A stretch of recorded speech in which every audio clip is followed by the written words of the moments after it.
Hello दोस्तों, हम सभी की जिंदगी में ऐसे लोग होते हैं जो हमें समझ नहीं आते। कभी कभी कोई हमें बिना कहे ही किसी चीज के लिए तैयार कर लेता है, हमारी सोच को मोड़ देता है और हम खुद नहीं समझ पाते कि कब, कैसे और क्यों हमने किसी चीज के लिए हां कह दिया। क्या आपने कभी महसूस किया है कि कोई आपके डिसीजंस को सीक्रेट इन्फ्लुएंस कर रहा है? क्या कभी ऐसा हुआ है कि किसी ने आपकी इमोशंस का ऐसा इस्तेमाल किया कि आप अपनी ही जिंदगी में बेबस महसूस करने लगे? Welcome to world of dark psychology, एक ऐसी दुनिया जहां इंसानी दिमाग को इस तरह समझा और मैनिपुलेट किया जाता है कि इंसान को खुद ही एहसास नहीं होता कि वह एक इनविजिबल ट्रैप में फंस चुका है।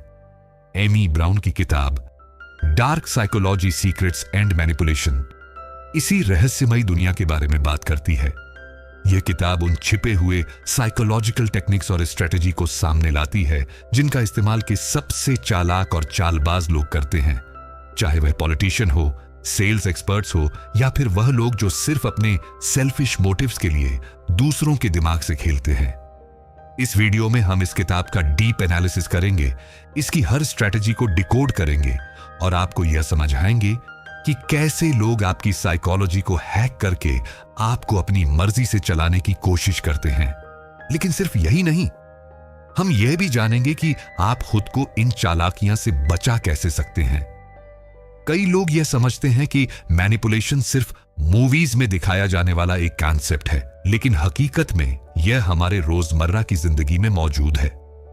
हमारे ऑफिस पॉलिटिक्स में, हमारे रिलेशनशिप्स में, हमारी सोशल मीडिया इंटरेक्शंस में और यहां तक कि हमारे परिवार के कुछ डायनामिक्स में भी डार्क साइकोलॉजी का असली खतरा यह है कि यह ज्यादातर लोगों को नजर नहीं आ। जो लोग इसे मास्टर कर लेते हैं वे दूसरों के दिमाग को अपनी मर्जी से मोड़ने की ताकत हासिल कर लेते हैं। इसीलिए यह जानना जरूरी हो जाता है कि आपको मैनिपुलेटेड होने से खुद को कैसे बचाना है।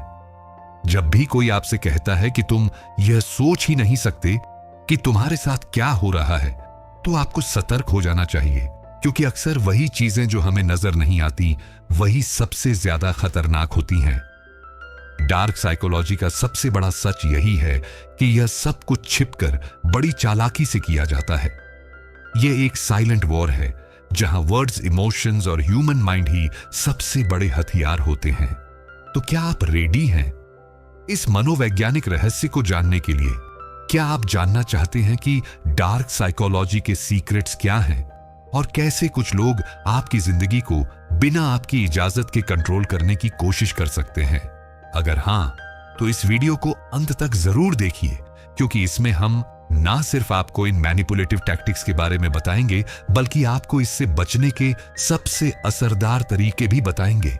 तो चलिए डाइव करते हैं इस फैसिनेटिंग और रहस्यमयी दुनिया में और समझते हैं कि कैसे डार्क साइकोलॉजी हमारी सोच, हमारी भावनाओं और यहां तक कि हमारे एक्शंस को भी कंट्रोल कर सकती है। चैप्टर 1, डार्क साइकोलॉजी के सीक्रेट्स एंड स्ट्रेटेजी। क्या आपने कभी किसी ऐसे व्यक्ति से मुलाकात की है जो बिना कुछ कहे भी माहौल को अपने नियंत्रण में ले लेता है? क्या आपने कभी महसूस किया है कि कुछ लोग इतनी आसानी से दूसरों को इन्फ्लुएंस कर लेते हैं कि सामने वाले को यह तक पता नहीं चलता कि वह उनकी मर्जी से नहीं, बल्कि उनके दिमाग के जाल में फंसकर निर्णय ले रहा है? यह कोई जादू नहीं, बल्कि डार्क साइकोलॉजी के गहरे सीक्रेट्स और स्ट्रेटजीजर वे लोग करते हैं जो अपने फायदे के लिए दूसरों के मन और भावनाओं से खेलना जानते हैं। डार्क साइकोलॉजी वह कला है जिसमें मनोवैज्ञानिक तकनीकों का उपयोग करके किसी के सोचने, महसूस करने और निर्णय लेने के तरीके को बदला जाता है। इसे समझने वाले लोग दूसरों को अपनी मर्जी के अनुसार चलाने की क्षमता रखते हैं और उन्हें इसका एहसास तक नहीं होने देते। यह एक ऐसी शक्ति है जिसे सही व्यक्ति एथिकल तरीके से इस्तेमाल कर सकता है, लेकिन गलत व्यक्ति इसे अपने स्वार्थ के लिए एक खतरनाक हथियार की तरह इस्तेमाल कर सकता है। जो लोग डार्क साइकोलॉजी में निपुण होते हैं वे कुछ खास स्ट्रेटेजी का उपयोग करते हैं। पहली और सबसे महत्वपूर्ण रणनीति है इमोशनल मिररिंग।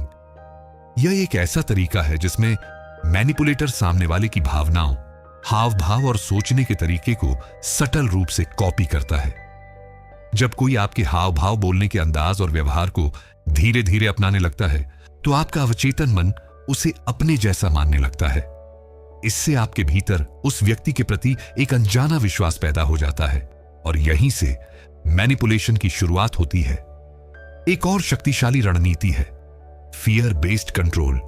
इंसान का दिमाग स्वाभाविक रूप से डर से प्रभावित होता है। जब हमें किसी चीज का डर होता है तो हम उसे टालने के लिए कुछ भी करने को तैयार रहते हैं। डार्क साइकोलॉजी का उपयोग करने वाले लोग इस डर का फायदा उठाते हैं। वे सटल ऐसे शब्दों और विचारों का इस्तेमाल करते हैं जो आपके दिमाग में अनिश्चितता और भय पैदा करें। वे यह दिखाते हैं कि अगर आपने उनकी बात नहीं मानी तो कुछ बुरा हो सकता है। यह डर फाइनेंशियल लॉस, सोशल रिजेक्शन या इमोशनल ब्रेकडाउन का हो सकता है। डर का सही इस्तेमाल करने वाला व्यक्ति आपके दिमाग में वह नए सेट कर सकता है जो उसके फायदे के लिए काम करता है। इसके अलावा गैस लाइटिंग एक ऐसी मनोवैज्ञानिक तकनीक है जिसे डार्क साइकोलॉजी में अक्सर इस्तेमाल किया जाता है। इसमें व्यक्ति धीरे धीरे आपकी परसेप्शन को डिस्टॉर्ट करने की कोशिश करता है जिससे आपको अपने ही विचारों और यादों पर संदेह होने लगे। आपको यह महसूस होने लगता है कि शायद आप ही गलत हैं और सामने वाला सही है। जब कोई लगातार यह कहे कि तुम चीजों को गलत समझ रहे हो या तुम्हारी याददाश्त धोखा दे रही है तो यह गैस लाइटिंग का संकेत हो सकता है। यह तकनीक इतनी खतरनाक होती है कि व्यक्ति अपनी ही सोच पर शक करने लगता है और पूरी तरह से मैनिपुलेटर पर निर्भर हो जाता है। डार्क साइकोलॉजी का एक और छिपा हुआ रहस्य है गिल्ट ट्रिपिंग। यह एक ऐसी तकनीक है जिसमें व्यक्ति दूसरे के अंदर अपराध बोध की भावना जगाता है ताकि वह उसकी बात मानने को मजबूर हो जाए। उदाहरण के लिए, अगर कोई यह कहे अगर तुम मेरी मदद नहीं करोगे तो मैं बहुत परेशान हो जाऊंगा, या अगर तुमने मेरी बात नहीं मानी तो यह दिखाएगा कि तुम्हें मुझसे कोई फर्क नहीं पड़ता, तो यह गिल्ट ट्रिपिंग का एक उदाहरण है। यह एक सटल लेकिन बेहद प्रभावी तरीका है जिससे लोग दूसरों को अपने नियंत्रण में रखते हैं। डार्क साइकोलॉजी के इन सीक्रेट्स का इस्तेमाल सिर्फ व्यक्तिगत रिश्तों में ही नहीं बल्कि बड़े स्तर पर भी किया जाता है। राजनीति, बिजनेस, मार्केटिंग और सोशल मीडिया में भी यह तकनीकें अपनाई जाती हैं। कंपनियां अपने प्रोडक्ट्स बेचने के लिए लोगों के मनोविज्ञान को समझकर विज्ञापन तैयार करती है। वे स्कैरर्स का डर दिखाती है, लिमिटेड टाइम ऑफर या स्टॉक रनिंग आउट फास्ट, जिससे ग्राहक इंपल्स में आकर तुरंत निर्णय लेते हैं। इसी तरह कई नेता जनता के इमोशंस को कंट्रोल करके अपनी रणनीतियों को सफल बनाते हैं। डार्क साइकोलॉजी की सबसे खतरनाक तकनीकों में से एक है आइसोलेशन टेक्निक। इसमें मैनिपुलेटर धीरे धीरे अपने शिकार को बाकी दुनिया से दूर करता है ताकि वह पूरी तरह से उसके कंट्रोल में आ जाए।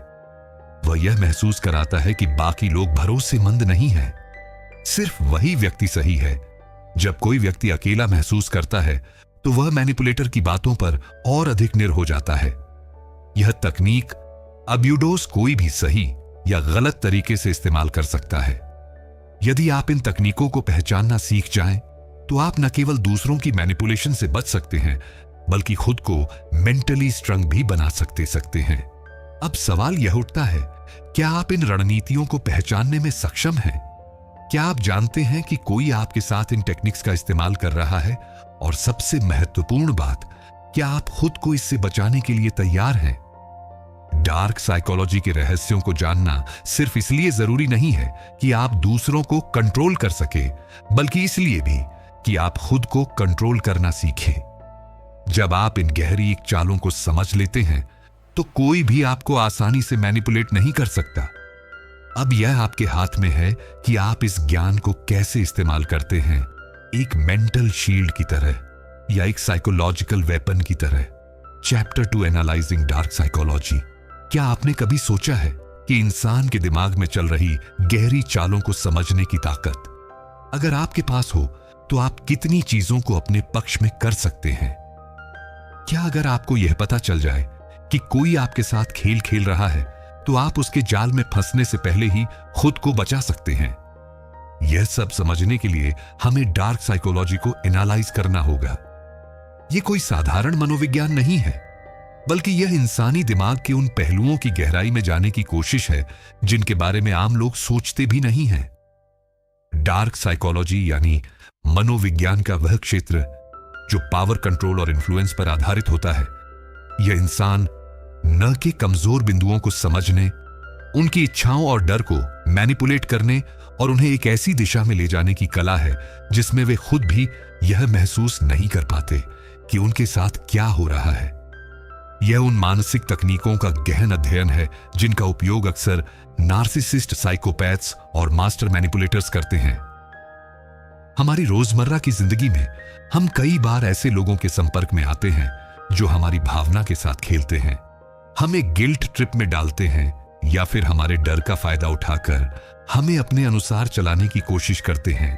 कई बार हमें पता भी नहीं चलता कि हमारी डिसीजंस, हमारी सोच और यहां तक कि हमारे इमोशंस भी सेटली कंट्रोल्ड हो रहे हैं। लेकिन जब हम डार्क साइकोलॉजी को एनालाइज करना शुरू करते हैं तो हमें यह समझ में आने लगता है कि किस तरह से कुछ लोग हमारी भावनाओं, हमारी सोच और हमारी धारणाओं को मैनिपुलेट करके कोशिश कर रहे हैं। डार्क साइकोलॉजी को समझने का सबसे पहला और सबसे जरूरी कदम यह है कि हम यह जानें कि आखिर इंसान का दिमाग कैसे काम करता है। हमारे मनोवैज्ञानिक पैटर्न्स, हमारे फियर्स, डिजायर्स और इनसिक्योरिटीज ही हमें वल्नरेबल बनाते हैं। जब कोई हमें अप्रूवल देता है तो हम खुश होते हैं, और जब कोई हमें इग्नोर करता है तो हम बेचैन हो जाते हैं। जब कोई हमारे डर को ट्रिगर करता है तो हम घबरा जाते हैं, और जब कोई हमें वैलिडेशन देता है तो हम उसके प्रति आकर्षित होने लगते हैं। यही साइकोलॉजी है और यही वह आधार है जिस पर डार्क साइकोलॉजी काम करती है। सोचिए, जब कोई मैनिपुलेटर आपको यह महसूस कराता है कि आप गलत हैं और वह सही है, तो क्या यह सिर्फ एक आर्ग्यूमेंट है? जब कोई आपको यह कहकर कंट्रोल करता है कि आप उसे डिसअपे नहीं करना चाहते, तो क्या यह सिर्फ एक इमोशनल रिक्वेस्ट है? जब आपको फियर बेस्ड डिसीजंस लेने पर मजबूर करता है, तो क्या यह सिर्फ एक चेतावनी है?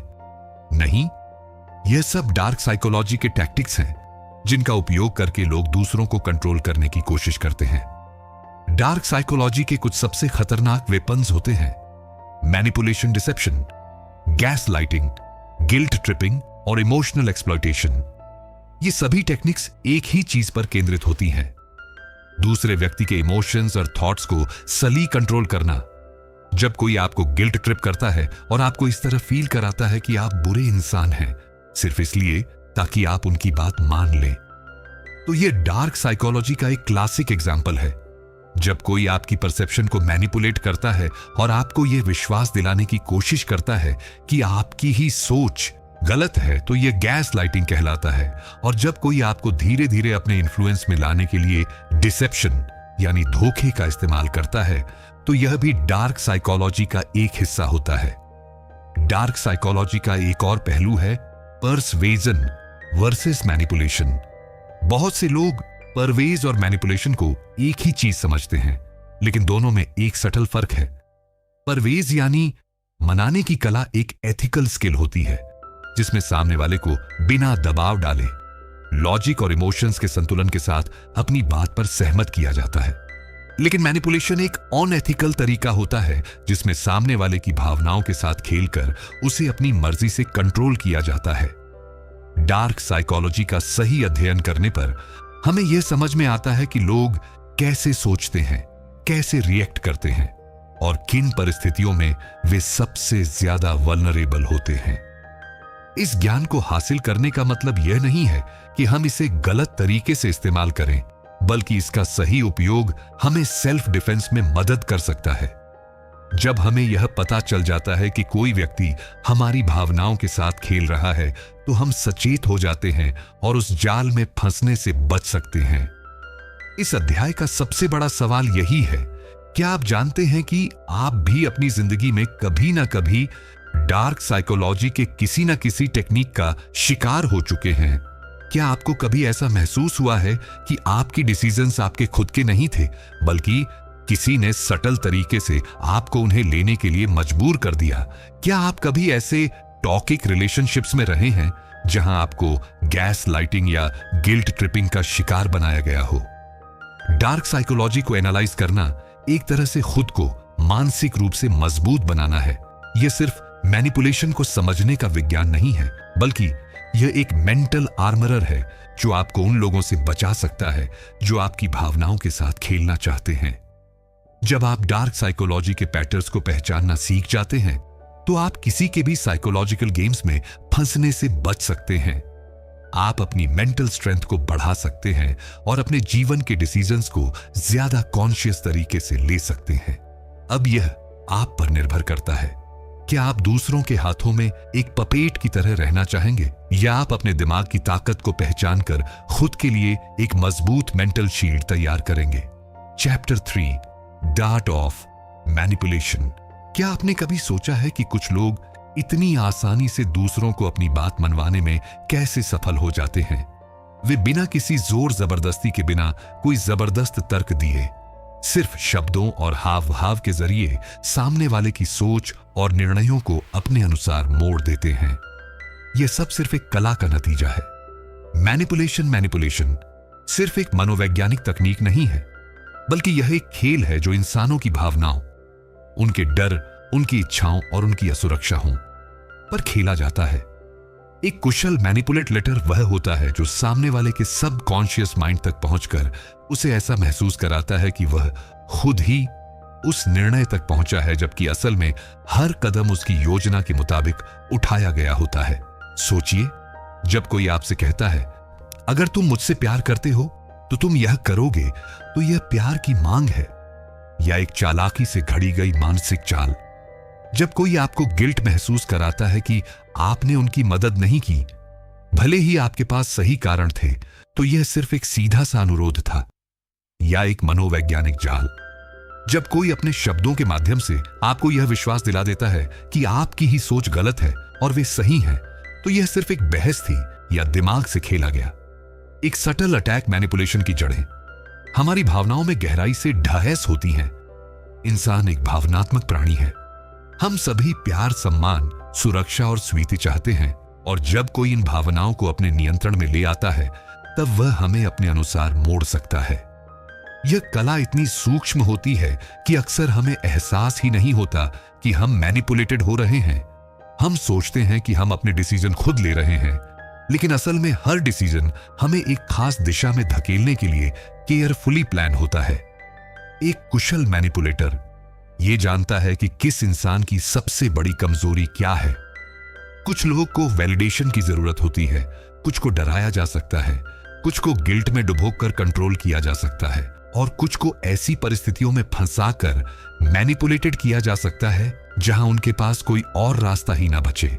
यह सब एक मानसिक खेल का हिस्सा है जहां कोई हार मानता नहीं दिखता, लेकिन असल में एक व्यक्ति हमेशा मानसिक रूप से हार चुका होता है। आपने शायद रिश्तों में, दोस्ती में, ऑफिस की पॉलिटिक्स में या अपने निजी जीवन में ऐसे कई उदाहरण देखे होंगे जहां लोग दूसरों की भावनाओं से खेलकर अपना काम निकलवा लेते हैं। क्या आपने कभी महसूस किया है कि किसी ने आपको कोई ऐसा काम करने के लिए राजी कर लिया जो आप करना नहीं चाहते थे? क्या आपको कभी गिल्ट ट्रिप में डालकर कोई ऐसा काम कराया गया जिससे आपको बाद में लगा कि आपने खुद के साथ अन्याय किया? क्या आपने कभी ऐसे लोगों के साथ डील किया है जो आपकी बातों को तोड़ मरोड़ कर पेश करते हैं ताकि आप हमेशा खुद को दोषी महसूस करें? मैनिपुलेशन के कई रूप होते हैं: gas lighting, silent treatment, guilt tripping, passive aggressive और सटल माइंड गेम्स। ये सभी तकनीकें इस एक ही उद्देश्य के लिए बनाई गई हैं: दूसरे व्यक्ति के विचारों और निर्णयों को कंट्रोल करना। जब कोई आपको यह महसूस कराता है कि आपकी खुद की सोच गलत है और आपको हर हाल में उनकी बात माननी चाहिए, तो यह लाइटिंग कहलाता है। जब कोई आपको साइलेंट ट्रीटमेंट देता है ताकि आप उनकी मर्जी के अनुसार चीजें करें, तो यह भी मैनिपुलेशन का एक रूप है। जब कोई गिल्ट ट्रिपिंग करता है, तो वह आपकी कॉन्शियस को इस तरह हिट करता है कि आप खुद को बुरा महसूस करने लगे और उनकी बात मानने पर मजबूर हो जाए। लेकिन क्या मैनिपुलेशन हमेशा बुरा होता है? इसका जवाब उतना आसान नहीं है जितना लगता है। कई बार मैनिपुलेशन एक आत्मरक्षा का साधन भी हो सकता है।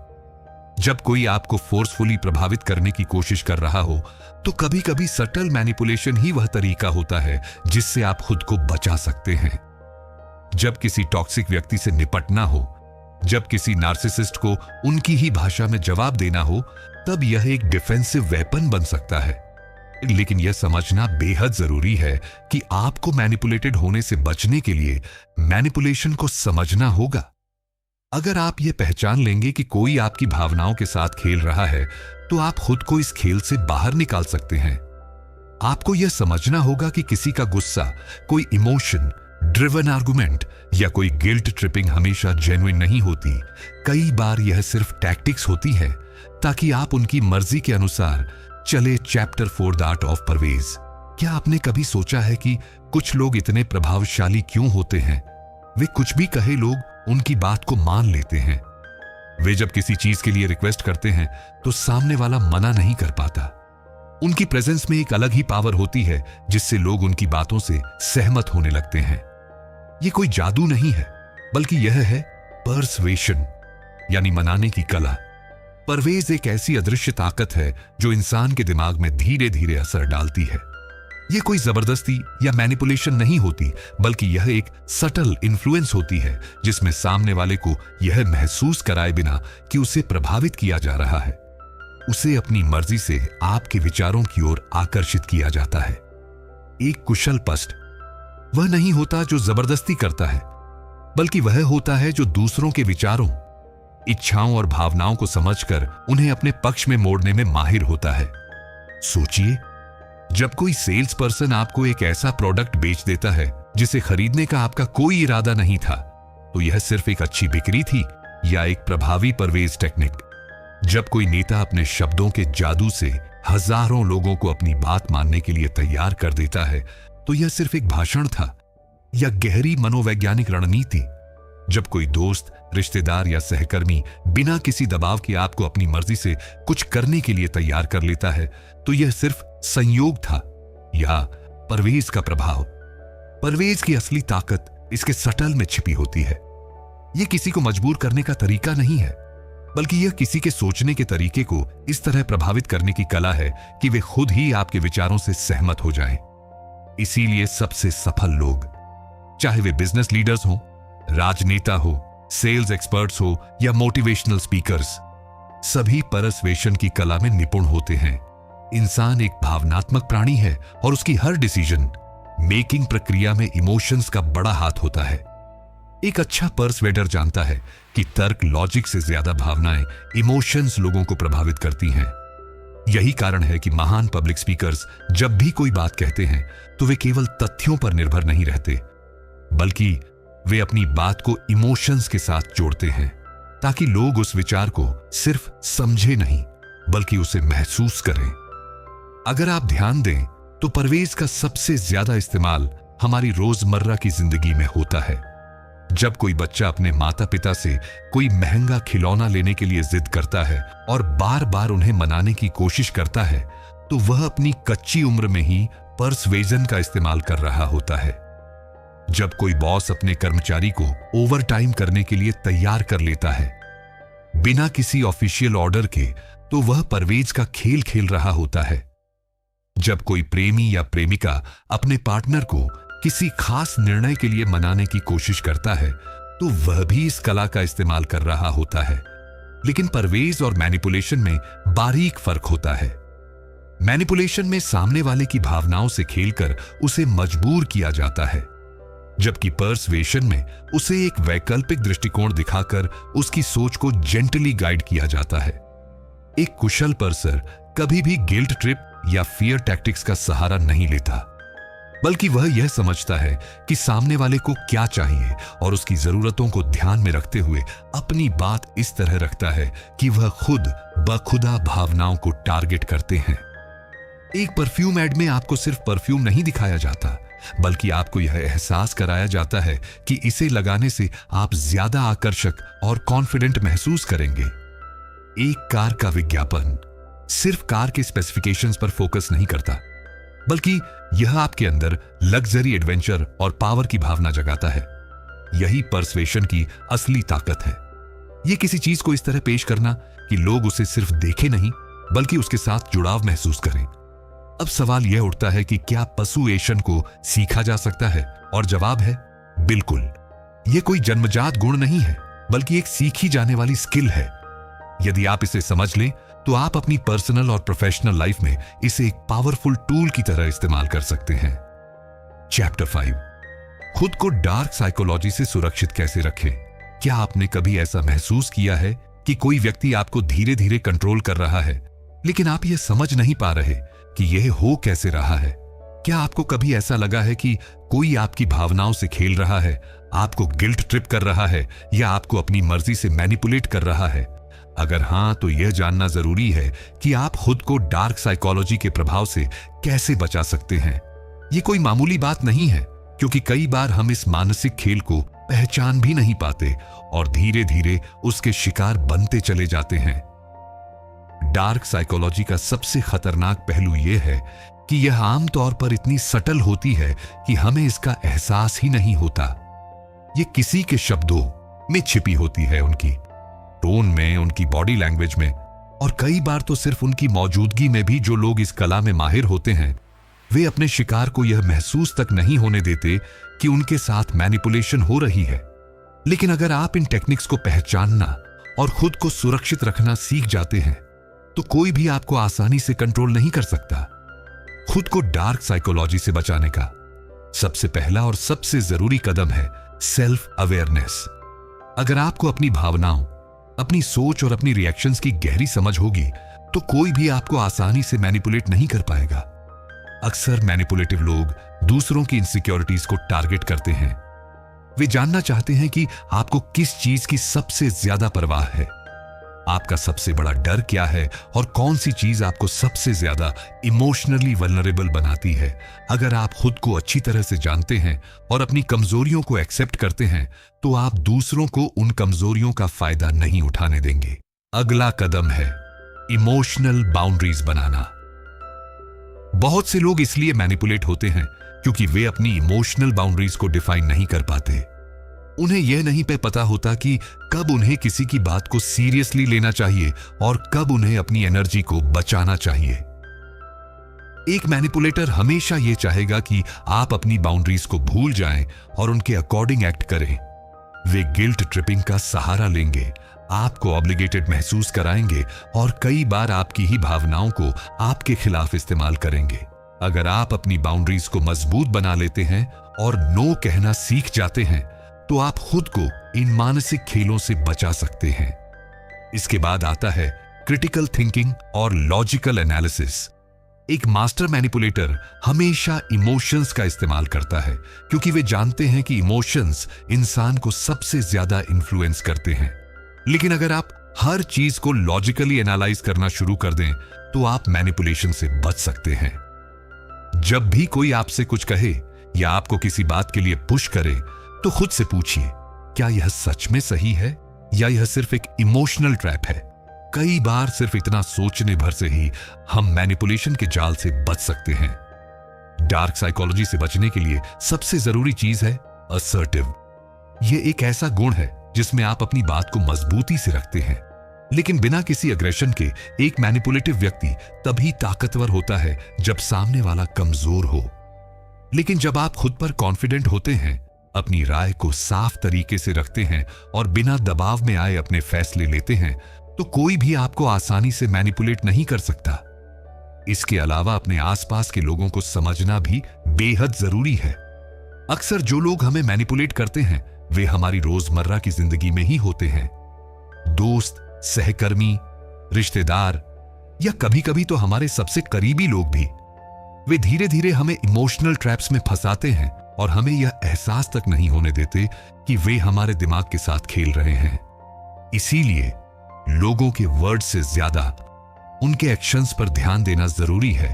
अगर कोई बार बार आपके सेल्फ एस्टीम को गिराने की कोशिश कर रहा है, आपको गिल्ट ट्रिप कर रहा है या आपको मेंटली एग्जॉस्ट कर रहा है, तो यह एक रेड फ्लैग है। डार्क साइकोलॉजी से बचने के लिए सबसे प्रभावी तरीका यह है कि आप खुद को मानसिक रूप से मजबूत बनाएं। इसका मतलब है self respect, self worth and self confidence को बढ़ाना। जब कोई मैनिपुलेटर देखता है कि आप अपनी वैल्यू को समझते हैं तो वे आपको कंट्रोल करने में असफल हो जाते हैं। वे हमेशा उन लोगों को टारगेट करते हैं जो इमोशनल वैलिडेशन की तलाश में होते हैं, जिन्हें अप्रूवल चाहिए होता है या जो इजीली इन्फ्लुएंस होते हैं। लेकिन अगर आप अपनी वैल्यू खुद पहचानते हैं तो कोई भी आपको गिल्ट ट्रिप करके कंट्रोल नहीं कर पाएगा। डार्क साइकोलॉजी से बचने के लिए एक और जरूरी चीज है डिस्टेंस मेंटेन करना। अगर आपको यह एहसास हो जाए कि कोई व्यक्ति लगातार आपकी मेंटल हेल्थ को प्रभावित कर रहा है, तो सबसे अच्छा तरीका है कि आप उससे धीरे धीरे डिस्टेंस बना लें। यह हर बार पॉसिबल नहीं होता, लेकिन जहां भी मौका मिले वहां आपको टॉक्सिक लोगों से दूर रहने की कोशिश करनी चाहिए। कभी कभी सबसे अच्छा सेल्फ डिफेंस यही होता है कि आप मैनिपुलेशन के सोर्स से ही दूर हो जाए। सबसे महत्वपूर्ण बात यह है कि खुद को विक्टिम माइंडसेट से बाहर निकाले। कई लोग यह सोचते हैं कि वे बार बार मैनिपुलेट होते रहते हैं और वे इससे बच नहीं सकते, लेकिन सच यह है कि डार्क साइकोलॉजी उन्हीं लोगों पर असर करती है जो इसे समझते नहीं है। जब आप इन साइकोलॉजिकल ट्रिक्स को पहचानना सीख जाते हैं तो आप मानसिक रूप से इतना मजबूत हो जाते हैं कि कोई भी आपको आसानी से मैनिपुलेट नहीं कर सकता। अब सवाल यह उठता है, क्या आप भी कभी किसी के द्वारा मैनिपुलेट हुए हैं लेकिन आपको उस वक्त एहसास नहीं हुआ? क्या आप भी कभी गिल्ट ट्रिप, इमोशनल ब्लैकमेल या गैस लाइटिंग के शिकार हुए हैं? और अगर हां, तो क्या अब आप खुद को बचाने के लिए तैयार हैं? डार्क साइकोलॉजी को हर कोई नहीं समझ पाता, लेकिन जो इसे समझ लेते हैं वे अपनी जिंदगी को पूरी तरह से बदल सकते हैं। अब यह आप पर निर्भर करता है कि आप इसे सिर्फ एक साइकोलॉजिकल की तरह देखेंगे या इसे एक मेंटल शील्ड की तरह अपनाकर खुद को हर तरह के इमोशनल मैनिपुलेशन से बचाने के लिए तैयार होंगे। तो दोस्तों, अगर आपको यह वीडियो पसंद आया हो और आप चाहते हैं कि मैं इस तरह की और भी किताबों का सार आपके लिए लाता रहूं, तो वीडियो को लाइक करना ना भूलें। अपने विचार कमेंट में जरूर बताएं। क्या आपको कभी ऐसा महसूस हुआ है कि कोई आपको बिना आपके जाने मैनिपुलेट कर रहा था? और अगर हां, तो आपने उससे बचने के लिए क्या किया? आपकी राय मेरे लिए बहुत मायने रखती है। और हां, अगर आप इस चैनल पर नए हैं तो चैनल को सब्सक्राइब करें और बेल आइकन दबाएं ताकि आपको ऐसे ही दमदार और ज्ञानवर्धक वीडियो सबसे पहले मिल सके। अगली बार हम एक और दिलचस्प किताब के साथ मिलेंगे जो आपकी सोच को और भी ज्यादा तेज और प्रभावी बनाएगी। धन्यवाद। मिलते हैं अगले वीडियो में।